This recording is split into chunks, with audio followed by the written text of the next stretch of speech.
கட்டு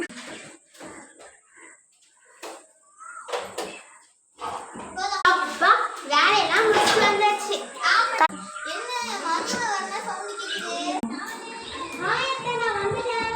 வந்துட்டேன். என்ன சக்திக்காக ஒரு பொம்மை வாங்கிட்டு வந்திருக்கேன்.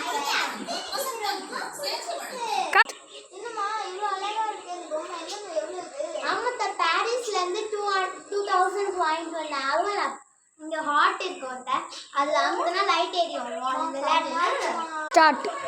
சரி, ரொம்ப டயர்டா இருக்கு. நான் ஃப்ரெஷ் அப் ஆயிட்டு வந்து உங்கள்கிட்ட பேசுறேன். பாய்.